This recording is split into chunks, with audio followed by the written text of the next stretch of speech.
Hi, welcome to Richard Gabili YouTube channel, and for today's tutorial, I will be teaching you on how to enable and disable Open App Library and Basic Navigation Voice Control on iPhone X. But first, kindly subscribe to this channel and don't forget to hit the subscribe button and the bell to notify you for the new updates. And let's start.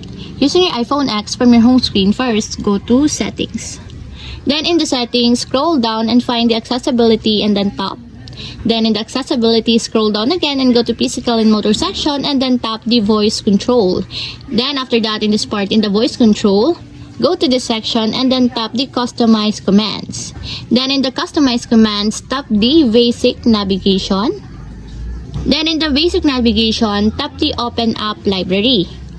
Then in the open app library, as you can see that it is already enabled, but you have to tap also the confirmation required to activate. Just tap the switch button located on the side of it, just like this.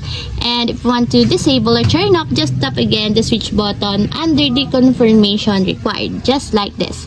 And that's it. We have successfully enabled and disabled Open App Library and Basic Navigation Voice Control on iPhone X. If you have a question, can you comment down below, and don't forget to hit the subscribe button and the bell to notify you for the new updates. And thank you for watching!